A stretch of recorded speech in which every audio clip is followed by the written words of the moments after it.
I welcome you all to this event that would mark the solidarity of the people of Pakistan with the people of Jammu and Kashmir. Our gratitude to the Honorable President of Pakistan, His Excellency Dr. Arif Alvi, for not only gracing the event but also allowing us to hold this event at the Presidency. A very warm welcome to the Honorable Foreign Minister, the Chairman, Kashmir Affairs Committee, as well as other speakers, diplomats, and honored guests. For the past 30 years, the people of Pakistan have stood by the people of Jammu and Kashmir, and to mark that, they have been celebrating this day in the last 30 years. We feel for their pain. We are saddened that the promise of self-determination given to them by the international community remains unfulfilled.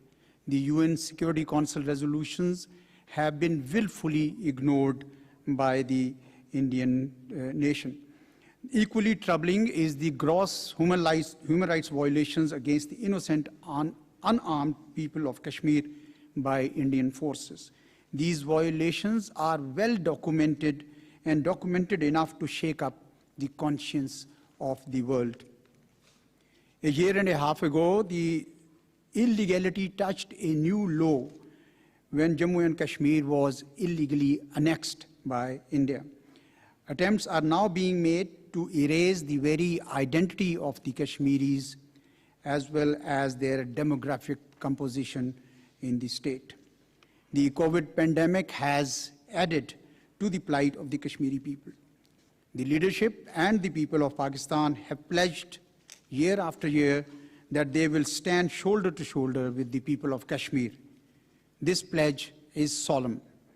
We look forward to listening to our worthy speakers today and then the Honorable President of Pakistan renewing the pledge of the people of Pakistan to the Kashmir cause. Thank you very much.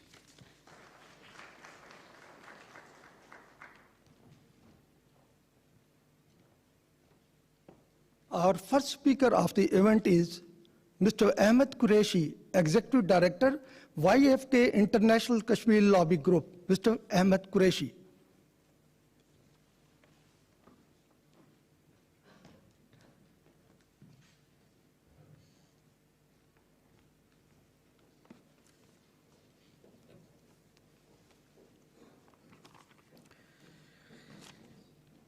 The Honorable Mr. President, the Honorable Foreign Minister, the Honorable Special Advisor and NSA, and the Honorable Chairman Kashmir Committee, and the distinguished guests and other speakers, and especially the teams at ISSI and the NSD. Thank you very much for this opportunity. The people of Kashmir and Pakistan are not India's enemies. We can live peacefully in this region, we can coexist, and we can prosper.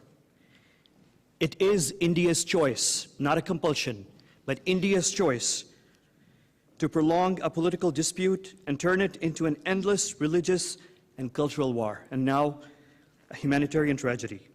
This is a choice that India's political leadership embraced across the aisle and forced the citizens of India, the citizens of Pakistan, and the people of the state of Jammu and Kashmir on a path of conflict.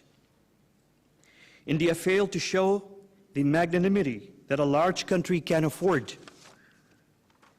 Despite this, Pakistan and Kashmiris remained magnanimous for the first half-century of this conflict, conducting trade and cultural exchange in the hope that warm contact would soften hearts and spur a compromise. But too much has happened for anyone to suggest that Pakistan and Kashmiris can simply forget what happened and move on. We need a peaceful closure. We need peace.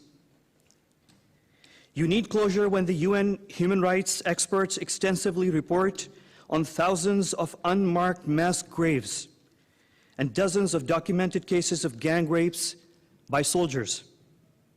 Today, Kashmir is the worst example of military occupation, unique and unparalleled in its depravity, cannot be compared to any other example. There is a positive change in the international media and in the global narrative on Kashmir. The K word, Kashmir, is no longer a taboo word.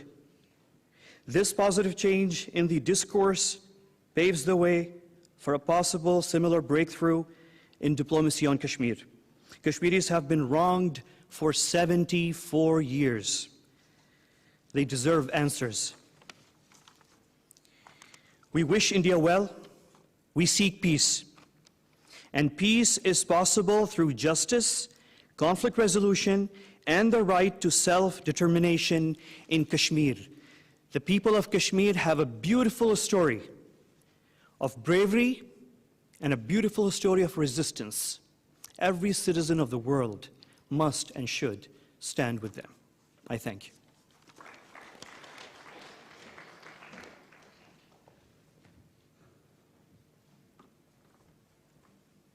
Ladies and gentlemen, our next speaker is Ms. Mishal Hussain Malik, human rights activist and chairperson, Peace and Culture Organization. Ms. Mishal Hussain Malik.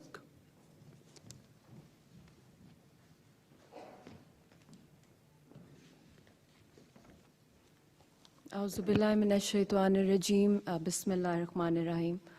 First of all, I'm very grateful and honored that such respectable people are sitting amongst the audience.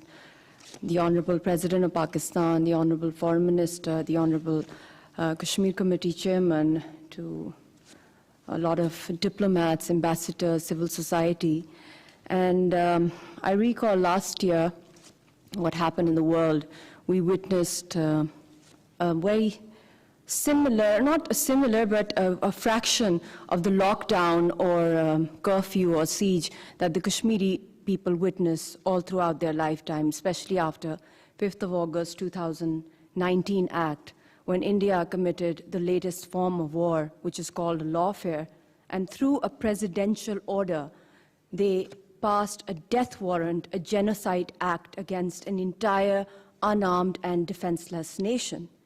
But sadly, the whole world was under lockdown last year, and we saw a lot of people losing their loved ones, colossal losses of economies, unemployment, uncertainty, people locked up in their homes and not having enough vaccines or medications or ventilators in the hospitals. So it was, in a way, this time, I think the audience, because I see a lot of diplomats, can relate to it, and to a lot of Pakistanis, what it feels like to be in your homes, losing your loved ones, not being in contact. Aeroplanes are closed, the airports are closed. But for Kashmiris, this is something which we breathe day in and day out. Students cannot go to school for months. There are army camps inside colleges, schools, on the streets, every nook and corner. And when we go through history, I mean, we have seen various wars and conflict zones and all types of tortures happening around in the past. But what we see in Kashmir, these are not acts of individual violence, such as sexual violence, but we have state patronage coming from the Indian state authorities. Whatever they do with the Kashmiri people, we have no right to live, to breathe, to exercise our political freedom. And my husband, along with various other political prisoners, because he's leading the peaceful resistance movement along with others. He's also locked up in the Tihar death cell. We as a family are divided. Once again, this is the 6th year of being away from each other. From 2 years, we cannot hear his voice. That is the story of every divided family or of political prisoners. And right now, what's happening over there, India has, after committing this lawfare, has surpassed all international norms and treaties, Geneva Conventions, UN Security Council resolutions, all bilateral treaties. They have even superseded their own Indian constitution, because this was the only organ, 370 and 35A, that used to connect them. with administratively so-called controlling Kashmir.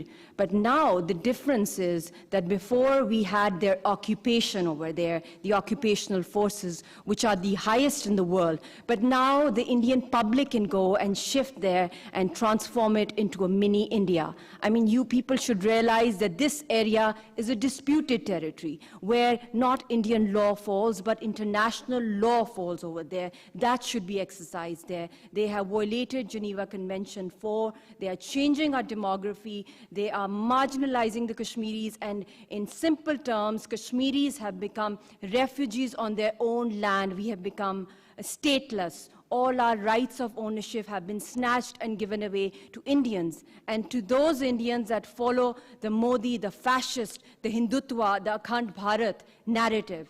And right now, the RSS diehard follower, because RSS is a terrorist organization that has been involved in numerous terrorist activities over decades, be it Mecca bombings, targeting the churches of Christians, forced conversions of Christians, the Gujarat killings, and many others. And what's happening in Kashmir is nothing new for the world. But now, at least, because this is a law of nature, that a time comes when completely helpless, voiceless people, they have given their utmost to combat, and they are coffin-clad, combating the highest fully equipped army. But this is the maximum the Kashmiri people can do. And now it's the turn of all those people around the world to play an effective role, to raise a voice before this world becomes totally, totally unsafe. And we must not forget 27th of February in 2019, when nuclear codes were exchanged between India and Pakistan. The world was very close to witnessing a micro-nuclear exchange, which means that if, God forbid, that would have happened, then definitely 2/3 of the world's population would have been wiped out. This is not me saying it. This is nuclear scientists' research that says that there can be nuclear ice age, we can freeze to death, and there can be nuclear famine. Humanity can end. And this is so close to all of you. You all will be affected by it, not just people of that conflict of Kashmir. And now we have 3 nuclear countries. We don't have just India and Pakistan, we also have China and Ladakh. So it's at loggerheads. The situation is escalating. And the only hope right now for the world is to save the Kashmiris, to save the Kashmiri representatives, because that chair is lying missing. Luckily, I'm over here because I cannot go there, because even against me, Indians think I am also a terrorist, because I'm supporting the voice of my people, and my husband is in a death cell, 5x7 death cell, and he's being physically and mentally tortured because he is the face of that resistance. And I am speaking up about him and about the plight of Kashmiri women, children, political prisoners, and what they're going through. And then India labels me as a terrorist because I am a woman. Ladies and gentlemen, I am a vocal woman. I will rise up even when I cannot sleep for almost 2 years. I have not spoken to my husband, and he was arrested on our 10th wedding anniversary. From these 2 years have been a living hell for all Kashmiris. And the day they raided him, they tore away our wedding albums, they burnt our home, and that's what they did with a lot of other Kashmiris, and then the nuclear codes were exchanged. And right now, where are we heading as humanity? That is the big question mark. So I appeal to all of you, especially to the countries that are directly linked with the United Nations, and to the United Nations Secretary General and UN President. I met them and I told them that it's high time that you must nominate a Kashmir envoy. Kashmiri people are dying, we are defenseless, and we need your support before the Kashmiris become extinct. And you can only see us in museums, our shawls, our handicraft, our culture, our heritage. And by that time, it'll be too late. So I think we must bring those Kashmiri leadership and people back from their prisons, get them released. And right now, what's happening in India, the minorities, the way they are suffering over there, the farmers' movement, the anti-minority bills, construction of a mandir on Babri Masjid, all these things are linked with the fascist Hindutva mindset of Modi. And the Kashmiri leadership used to appeal to the Indian public that please stop voting for such leaders, because a time will come what you people are doing with innocent Kashmiris who are fighting peacefully for their legitimate right of freedom. If you will not raise a voice for us, then, God forbid, a time will come when such voices, such leadership, such mindset will burn you apart and your secular fabric will be torn apart. And that is what is happening. And I think this is the time that the Indian people should also rise up against this, the public of India, against such policies, because this is not good, not just for India, but for the entire region. So thank you. And in the end, just a few verses I would like to share with all of you, which I have written for my husband, Yasin Malik, who is right now in Tihar death cell, and fabricated, forged cases are being filed against him. And they can do anything with him, hang him, lifetime imprisonment, whatnot, and no legal access. And this is the story of Asiya Andrabi. This is the story of Saeed Ali Gilani, of Mirwais Umar Farooq, because they want our entire movement to become leaderless. And if the world desires a solution to this problem, then Kashmiri representatives are part of that solution. Otherwise, I'm afraid that we are heading towards World War III, because the nuclear commands of India are in the hands of a fascist, a radical, and a thirsty, bloodthirsty man of Kashmiris. So these are the verses. Oh my Yasin, where have you gone? It's been 23 months and 17 days since we heard your merry voice.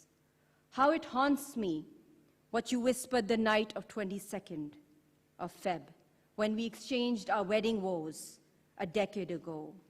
Now the tyrant whips you with a single blow and drags you by the handcuff to such a low. To little Razia Sultana, your final words, my daughter, I'm going afar. Yet she peeps restlessly, thy window searching thy stars. Where is Papa hiding behind the moon? I'm afraid it's the gallows of barrack number 7, Tihar, where no light descends, nor sunlight creeps into the walls. Calamitous was thy night of severance, terrible beyond words. I'd die with pain, had I to die that night. O my Kashmir, when the vultures took you away, all your admirers left you astray. You gave a glimpse of heaven, they say, another name for paradise. Our hearts are bleeding, blood dripping from our veins. Some brothers of Hitler are celebrating blood parties on our soil so red. Thy rivers are red with graves at every mile. Oh my Kashmir, oh my Kashmir. Thank you.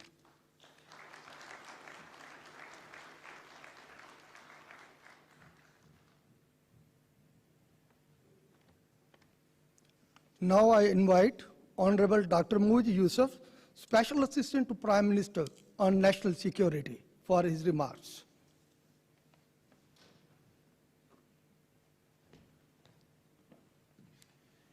Assalamu alaikum ji, good afternoon. And thank you, Azasa, once again for partnering with us to make this happen. I'll be very brief and want to make 3 or 4 points, largely for our guests who are here to listen to this from the international community. Let me just begin by reflecting on what has been said, which is an impossible act to follow, a personal story. But there's a fundamental problem with which I deal every day sitting in my office. Because I look at a country where my Prime Minister's instructions are to focus on economic security, to focus on welfare, to focus on connectivity, with a central pillar of his vision being regional peace. That's the task I've been handed.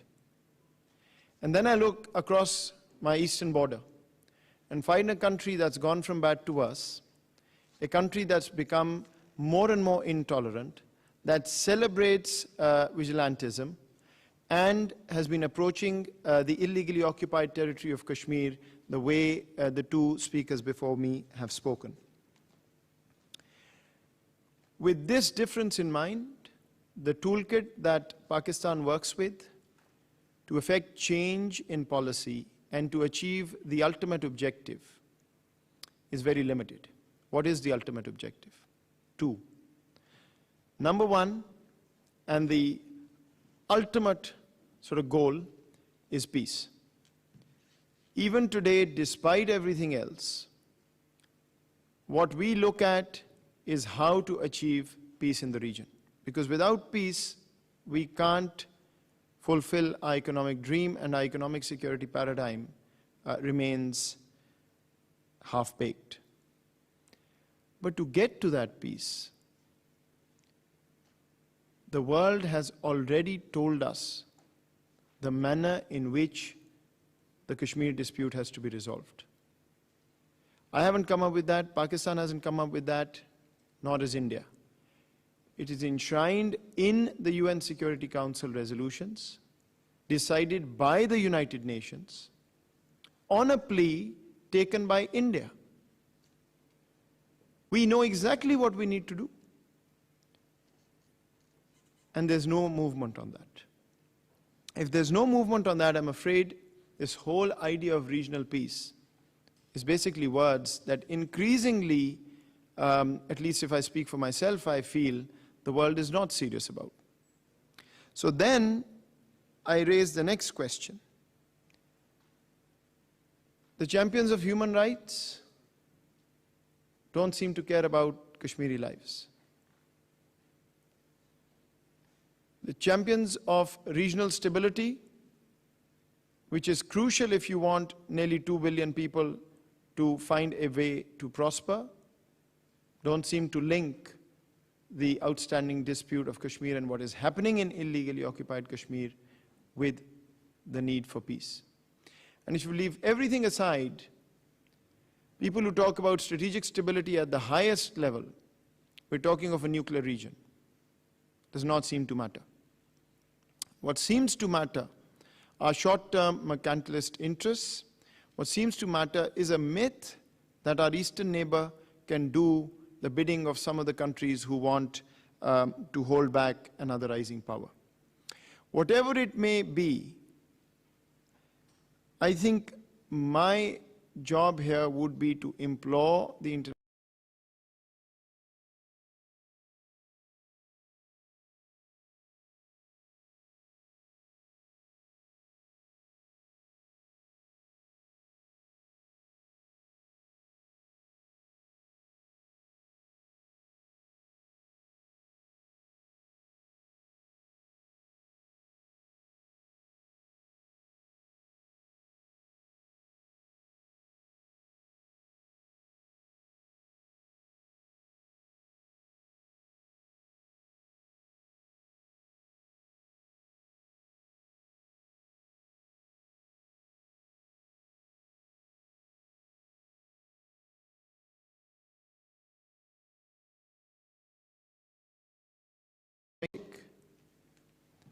that the world remains silent on this longest outstanding dispute as far as the UN is concerned.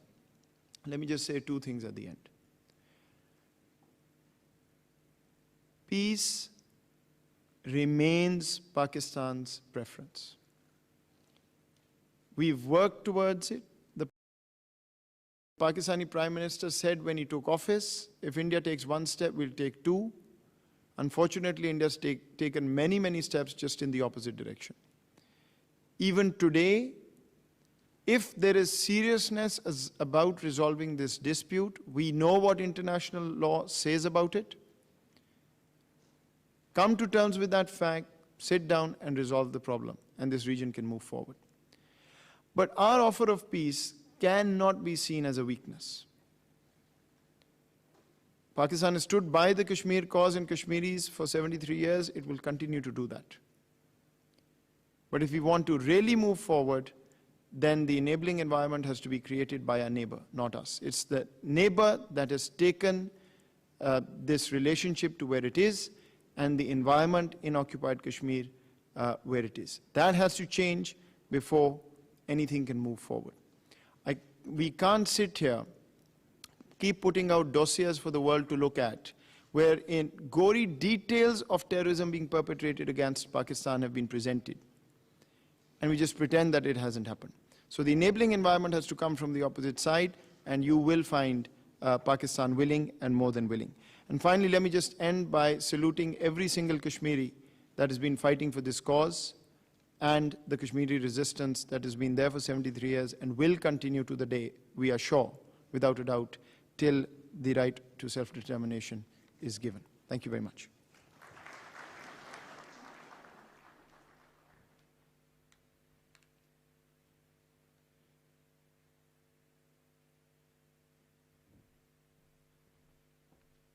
Now I request Honorable Makhtoom Shah Mahmood Qureshi, Foreign Minister, for his remarks.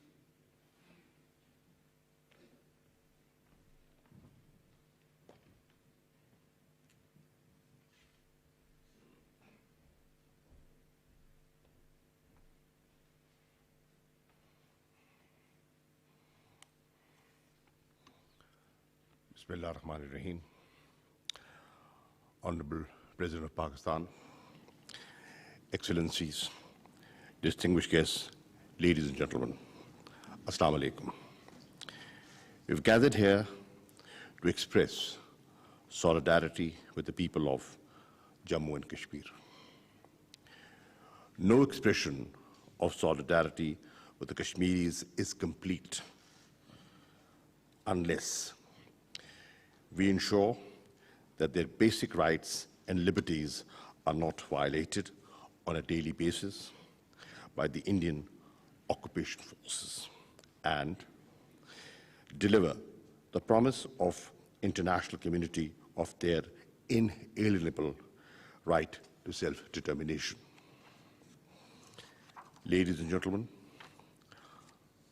1.5 years ago, India was essentially deluded when it took illegal and unilateral actions on the 5th of August 2019. Deluded that the people of Indian illegally occupied Jammu and Kashmir will accept these actions as their fate. Deluded that India would hoodwink the entire international community, and deluded that it would be successful in depriving the Kashmiris of their right to self-determination forever.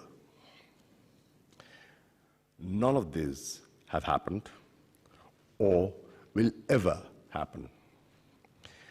India has failed and will continue to fail in its dark attempts. Today, India stands fully exposed before the international community for usurping the fundamental freedoms of the Kashmiri people. India's human rights violations have removed the facade of it being a so-called democracy. Sadly, despite the global condemnation, India has not corrected its course. On the one hand, India is busy further perpetuating its occupation of the IIOJK through illegal demographic changes, and on the other, its political and military leaders continue to spew hate and hostility towards Pakistan. The recent report by EU Disinfo Lab about India's global disinformation campaign against Pakistan has further validated Pakistan's position about India's evil designs. Ladies and gentlemen, for far too long, India has oppressed the innocent people of Indian illegally occupied Jammu and Kashmir. Its tactics include, but are not limited to, an inhuman military siege, the most unprecedented communication blockade in modern history, extrajudicial killings in fake encounters and staged cordon and search operations, usurping rights to freedom, life, liberty, education, and every other possible human right of the Kashmiris. use of pellet guns against peaceful demonstrations, destruction of Kashmiri houses to inflict collective punishment on Kashmiri communities, implementing an elaborate and well-planned strategy of military occupation, land confiscation, influx of non-Kashmiris, and creation of alien settlements in Indian illegally occupied Jammu and Kashmir. Granting complete impunity to the Indian occupation forces through draconian laws and denying the right to self-determination of the Kashmiri people. Ladies and gentlemen, let me emphasize that the world community cannot look away when millions of Kashmiris face the threat of extermination through genocidal acts of Indian occupation troops. It is not me, the Foreign Minister of Pakistan, making this assertion. Rather, independent observers like Genocide Watch have issued alerts. Distinguished guests, India's denial of the Kashmiris to right to self-determination is an affront to the international community. It is the will of the international community that is represented through the numerous UN Security Council resolutions on Jammu and Kashmir dispute. It is that very will that India continues to disobey. India's human rights violations in Indian illegally occupied Jammu and Kashmir challenge the collective conscience of mankind. India cannot pretend that what happens in this internationally recognized disputed territory is an internal matter. Let me acknowledge that the world community has responded to the humanitarian crisis in Indian-occupied Kashmir. Condemnation by multilateral and human rights organizations, international media, civil society, and parliaments around the globe is a testimony to both the currency and the urgency of Jammu and Kashmir dispute. Though significant, the response is, however, not enough. Not enough because no response can be enough till India is held fully accountable for its serious crimes against the Kashmiri people, until the realization of the Kashmiris' legitimate right to self-determination. Ladies and gentlemen, I therefore once again call upon the international community to hold India accountable and demand that India undertakes these steps. Immediately lift the continuing military siege and rescind illegal and inhuman actions taken in IIOJK. Remove restrictions on communications, movement, and peaceful assembly. Immediately release the incarcerated Kashmiri political leaders and allow them to express their wishes of the Kashmiri people. Free arbitrarily and illegally detained Kashmiris. Reverse the new domicile rules designed to change the demographic structure of the Indian-occupied Kashmir and cancel all fake domicile granted to non-Kashmiris. Remove the draconian laws granting impunity to Indian occupation forces. Allow access for United Nations observers, international human rights and humanitarian organizations, and the international media to Indian illegally occupied Jammu and Kashmir. Immediately halt its ceasefire violations across the line of control and the working boundary. Stop sponsoring terrorism against the people of Indian illegally occupied Jammu and Kashmir and fulfill its obligation of holding a free and impartial plebiscite under the auspices of the United Nations to let the Kashmiris exercise their inalienable right to self-determination as enshrined in numerous Security Council resolutions. Ladies and gentlemen, I would conclude my remarks with the words of the Nobel laureate Elie Wiesel. He said, and I quote, "We must always take sides. Neutrality helps the oppressor, never the victim. Silence encourages the terminator, never the tormentor, never the tormented. Now is the time to take sides." On this Kashmir Solidarity Day, let us vow to help the oppressed and not the oppressor. Let us promise to encourage the tormented and not the tormentor. And let us decide with the innocent people of the Indian illegally occupied Jammu and Kashmir and not their brutal occupier. I thank you.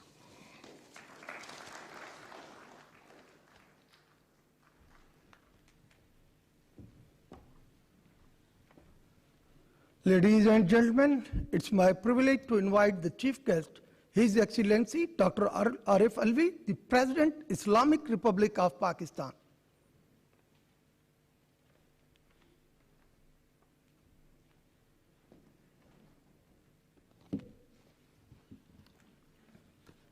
Bismillahirrahmanirrahim. I need to pick this up then.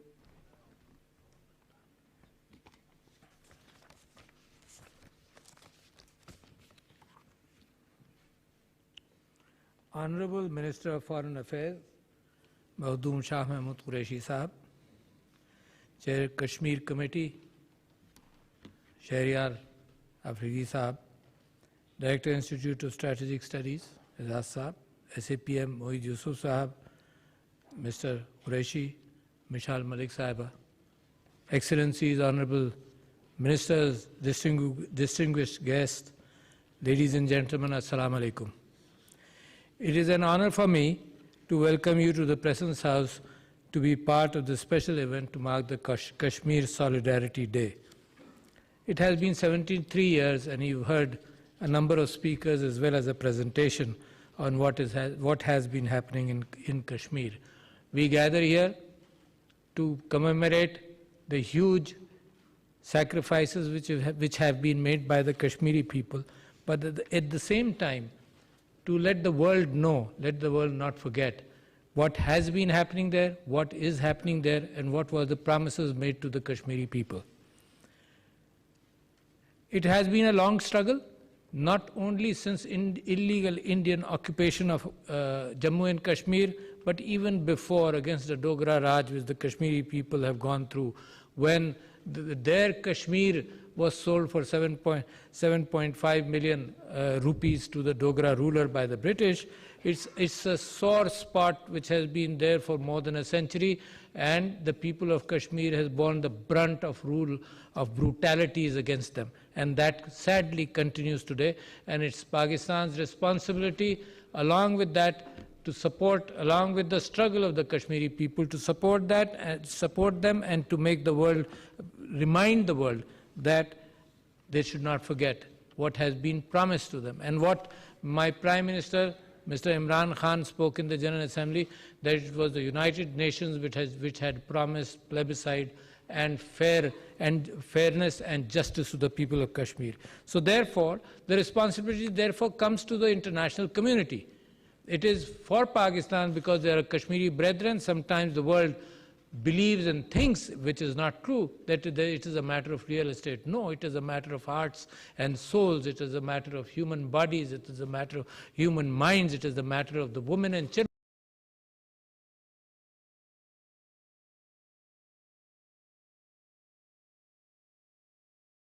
It is the matter of people living under atrocities and under aggression for such a long time.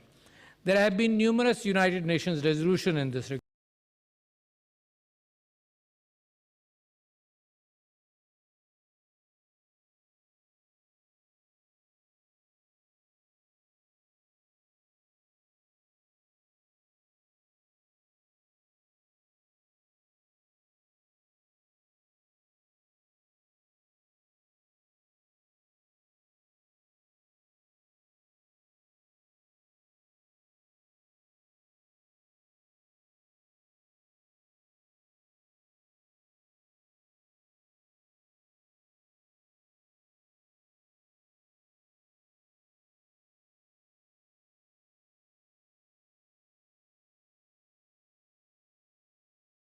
To the Kashmiri people. Had we not believed in the United Nations, ladies and gentlemen, Kashmir was liberated. Had the ceasefire not taken place, had Jawaharlal Nehru not run to the United Nations looking for a ceasefire, the Kashmiri people were liberating themselves. And Pakistan, believing in the United Nations, believing in the Committee of Nations, a number of few ambassadors represent that community, believing in the world, and the United Nations was in its infancy, and there was tremendous hope. So Pakistan agreed to the ceasefire, and therefore it has, India since then has gradually moved away from its commitments to the international community, and to suppress the people of Kashmir, it has resorted to brutality, it has resorted to pellet guns. Some of the images you saw, something which is not used by any country in the world, and by India also only in Kashmir. I remember in the years 2013, 14 and 15, when I was a member of the National Assembly, I had challenged India that it will never, I had made a claim that it will never use that in any other region except in Kashmir, because it knows that the Kashmiris are not with them. Imagine the fact that after August the 5th in 2019, when it changed its own articles of 370 and 35A, wherein it promised the Kashmiri people at the time in 1947, 48 and 49, it promised the Kashmiri people that we will ensure the fact that your population is not going to be changed, your property ownerships will remain as you want it to be, and in 2019 it changed that. What has happened since then? The Kashmir always had a bigger proportion, as the biggest proportion of or ratio of population to security forces, and instead what it was promised that the coffers of capital would flow in, there will be tremendous peace. India had to increase the number of security forces to 900,000. Imagine a population of 8 million Kashmiris has almost 1 million security forces. So there's one security force person with a gun standing there on 8 Kashmiris. That includes women, children, old people, and everybody. So that is because the Kashmiris are resisting Indian occupation, not because of any other reason, but the fact that they wanted a different position of Kashmir with Pakistan, which was promised to them, which they hoped, as the division of India was taking place, according to a principle that the majority areas would go towards Pakistan, and therefore that principle was not implemented there. The new change of demographics, my foreign minister has mentioned that fact. It is like an apartheid which is being created. The new change in demographics, imagine an 8 million population, but the new domiciles which have been issued are close to 1.5 million. So 8 million population today is already being challenged with new domiciles being given, as Mashal Malik talked about, domiciles being given to the lawyers of Hindutva who intend to migrate to change the demography of Kashmir. And we must stop that from happening. And who will stop them? If Pakistan has promised itself and promised with the Kashmiri people that we stand with them on political, moral and diplomatic levels. We continue to pursue that course in the legal in the legal framework which the world should understand. There's a peaceful struggle. Pakistan is talking about peace, as the commitment made by the Prime Minister as soon as he came into government. He promised that if you take one step forward, we'll take 2 steps in the same direction. That did not happen. India, in fact, and it has been revealed lately, India, in fact, after Pulwama, which was probably self-created, after Pulwama, India did aggression against Pakistan, and it has come to our knowledge throughout the world that it was that attack. Imagine that attack happened because it was interested in getting a bigger share of the Indian vote. A risk which has been taken, attacking across international borders. I believe today that the world should understand that India is a very irresponsible nuclear state. India did its first blast in 1974, Pakistan did not. India blasted nuclear weapons, as it tested nuclear weapons in 1999, and when Pakistan thought that it has to expose its hand also, Pakistan went ahead. India came so close in triggering what some of my friends have spoken about, the possibility of a limited nuclear war. It's an irresponsible situation right now. A belligerent state who can go across for election reasons, go across and attack Pakistan, blaming Pakistan for something which Pakistan never did. Probably they had their own fake encounter, dirty hands in it, and then it attacked Pakistan. So I believe the world should realize it's a belligerent state, it's an irresponsible state, and therefore it is the responsibility of the world to expose what is happening. India undid the special status, and as our foreign minister demanded today, it has to undo whatever it has done. It has to move towards plebiscite. That is the only solution, will remain the only solution of Kashmir. There can be no other solution of Kashmir. And I insist, and Pakistan insists on those lines. Let me insist that I am grateful to the United Nations Secretary General for having talked about this, for having pushed even the statement which came out yesterday. It reminded India that India and Pakistan must come to a peaceful resolution in these areas. Let me remind you, ladies and gentlemen, particularly from the diplomatic corps here, because this message, primarily we want for the world to understand. We are requesting you to let your governments know that it is an important area. In fact, whatever is happening in India, Pakistan has learned from the past. Whatever is happening in India, they want to rewrite history. They are working against their own minorities. They are creating a schism within India itself. It wants to rewrite history, and it is not pleasing for us, because Pakistan knows that if in one border, for example, on our western border, when there is an uncertainty, it affects Pakistan. It affects Pakistan's rise towards economic prosperity. It affects Pakistan's struggle in poverty alleviation. It affects Pakistan's struggles in health and education, while India is dividing its own country, is working against minorities. The Hindutva regime is there, very strongly there, and the Prime Minister of Pakistan, and in fact our Foreign Minister, and all of us have called to the world that these are makings of a genocide. When you start rewriting history, when you start isolating communities, when there are riots which then reduce the efficacy of the minority population in India. So I must thank the United Nations Secretary General, and I must remind you, ladies and gentlemen, of the UNHCR's report in 2018, which listed for the first time in great detail what the atrocities being committed in India, in Kashmir, against the people, against innocent civilians. What we want, ladies and gentlemen, is that the media should also continue playing its role. India has closed Kashmir. In Pakistan, you can go to our side of Kashmir, the Azad Kashmir, which we call, freely. All diplomats, in fact, the Pakistan government during the last year made those arrangements, but India does not allow visits of foreign delegations. It does not allow the media to go in. It has curbed its own Wi-Fi situation, reduced the bandwidth for people. They cannot inform, they cannot send messages out. That can only happen even after 73 years when the population of Kashmir has never been satisfied with Indian occupation.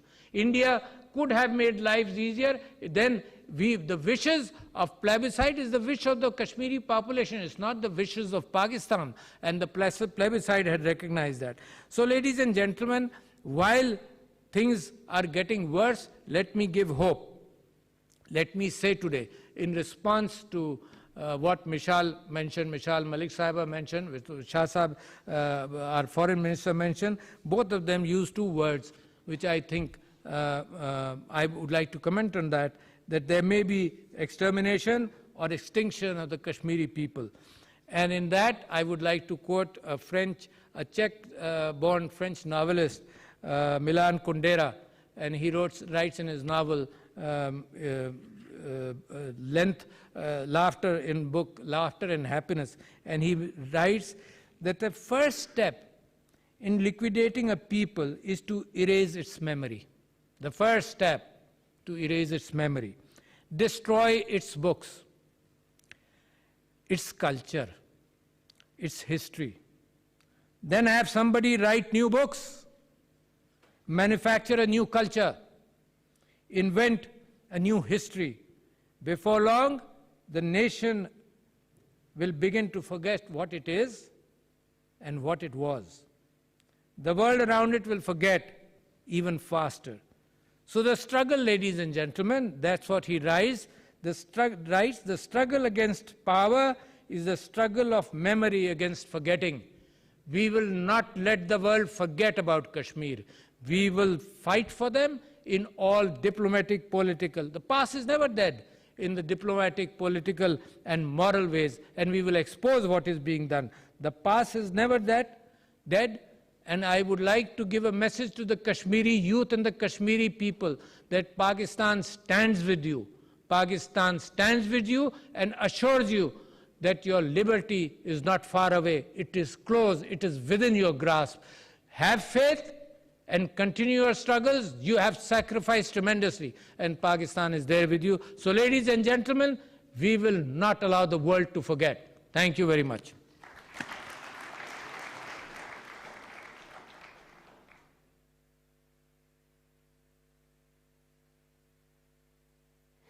हम दुनिया को आपकी जदोजहद भूलने नहीं देंगे। पाकिस्तान आपके साथ खड़ा था, पाकिस्तान आपके साथ खड़ा है, ऐसा कहना है